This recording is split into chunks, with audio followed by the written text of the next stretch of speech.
என்ன இருந்தாலும் வைராக்கியமாக இரு. எதை செய்கிறாயோ அதில் ஆழமான நம்பிக்கை கொண்டு செய். முழுமையாக நம்பு. நீ எதை செய்கிறாயோ அதை முழுமையாக நம்பு. அது உனக்கு வரும், உன் காலடிக்கு வரும். ஒரு பிரச்சனையும் இல்லை. நான் ஒரு விஷயம் சொல்றேன் பாருங்க. நான் சொன்னேன்ல, கெமிஸ்ட்ரி டீச்சர், என் கெமிஸ்ட்ரி டீச்சர் பியூட்டிஃபுல்லாக இருப்பாங்க. அதுவும் +2ல் நாங்கள் படிக்கும்போது 17-18 வயசில் யாரை பார்த்தாலும் அழகாக இருக்கும். அது ஒரு அழகான வயது. எங்கெல்லாம் வயசாயிடுச்சு. 17 தாண்டிருச்சுல்ல, 20க்குள்ளே இருக்கிறியா? சரி, ஓகே, ஓரளவு கன்சிடர் பண்ணலாம். 20 தாண்டிடுச்சுன்னா அவ்வளோதான். என்ன மேடம், அவ்வளோ அழகாக இருப்பாங்கங்க. அவங்க சின்ன குட்டியுண்டு தான் இருப்பாங்க. அப்படி வருவாங்க, டக் டக் டக் டக் டக் அப்படி வந்துட்டு நின்றுட்டு இந்த சாக் இருக்குல்ல, சாக் எடுத்து டக் டக் டக் டக் டக்குன்னு ஃபார்முலா போடுவாங்க. நான் பின்னால் உட்காந்துட்டு கலாட்டை பண்ணிகிட்டு இருப்பேன். என்னை பார்த்தாலே அவங்களுக்கு ஆகாது. சுல்தானா அப்படி வச்சுப்பாங்க வாயை. அப்படி இருந்தால் கூட அழகாக இருப்பாங்க. அப்படி வச்சுப்பாங்க. உருப்பட மாட்டேனா அப்படி பார்ப்பேன்.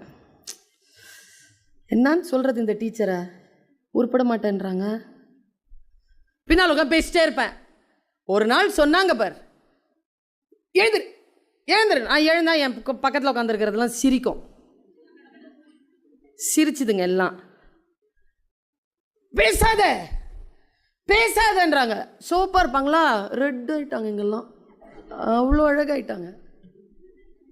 பேசாத சொல்கிறேன்ல, பேசாதன்றாங்க. நான் என்னடா இது 10 வாட்டி சொல்லுது இந்த அம்மா. திருப்பி பார்த்து மனசில் சொல்கிறேன், பேசுகிறதுக்கே பிறந்தவனா, என்ன பார்த்து பேசாதங்கிற?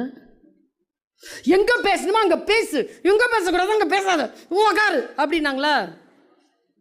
வாங்கி வச்சுக்கிட்டேன். அன்னிலேருந்து அங்கே பேசுகிறத நிறுத்தினேன்.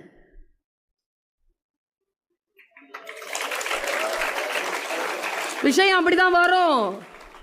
எப்படி ஆனாலும் ஒன்று, என்னை எப்போ பார்த்தாலும் அப்படிம்பாங்களா. எப்படிடா பதில் சொல்கிறது இந்த அம்மாவுக்கு? நல்லா ஓடுவேங்க நான். இப்போ விட்டாலும் ஓடிடுவேன், சூப்பராக ஓடுவேன். ஃபஸ்ட்டு வரேங்க ஓடி, அவங்க தான் நிற்கிறாங்க முன்னால். என் கையை தட்டிட்டு இன்னொரு பொண்ணை பிடிச்சிட்டு போயிட்டாங்க.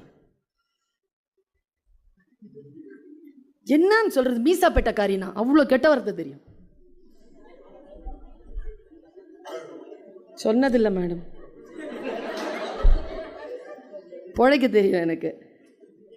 இங்கே வரைக்கும் வரும், இங்கே வந்ததில்லை, வராது. அப்படி ட்ரைனிங். சரஸ்வதி இருக்கிறா, கெட்ட வார்த்தை சொல்கிறதில்ல. ஆனால் ஒன்று, அந்த அம்மாவுக்கு எப்படி பதில் சொன்னேன் தெரியுமா? என்னை பழி வாங்கிட்டே இருந்தாங்களா அந்த கெமிஸ்ட்ரி டீச்சருக்கு. எப்படி பதில் சொன்னேன் தெரியுமா? அவங்க ரிட்டையர் ஆகிறதுக்குள்ளே அந்த ஸ்கூலுக்கு சீஃப் கெஸ்ட்டாக போயிட்டு வந்துட்டேன். அப்படி தானே பதில் சொல்ல முடியும். வேற எப்படி பதில் சொல்றது? சொல்லில் உயர்ந்த சொல் செயல். ஒன்றும் இல்லை, இந்த சேருக்கும் நீங்கள் உட்காந்துருக்கிற சேருக்கும் ஒரு 30 அடி இருக்குமா? வந்து உட்காந்துருங்களா பார்ப்போம். 20 வருஷம் அங்கே வந்து உட்கார்றதுக்கு ஜேர்னி. எல்லா இடங்களையும் எல்லாரும் உட்காந்துட முடியாது. சக்சஸ்ங்கிறது என்ன தெரியுமா? ஃபர்ஸ்ட் உனக்கு யாருமே பட்டொளி வீசி எல்லாம் பீதாம்பரம் கொடுக்க மாட்டாங்க. அவமானம்தான், ரிஜெக்ஷன் தான், கேலிதான். எல்லா அவமானங்கள் வந்தாலும் உன்னுடைய வேலையில் மட்டும் நீ கவனத்தோடு முன்னேறி கொண்டே இருந்தால் அடுத்த ஸ்டெப் உன்னை பாராட்டி உன்னை பின்பற்றும். இந்த லைஃப்ல நீ போயிடலாம். ஆனால் என்ன தப்பு நடக்குது என்றால், நாம் பல நேரங்களில் எங்கே கவனத்துடன் இருக்க வேண்டுமோ அங்கே கவனத்துடன் இருப்பதில்லை. எங்கே கவனத்துடன் இருக்கக்கூடாதோ அங்கே மிக அதீத கவனத்தில் இருக்கிறோம்.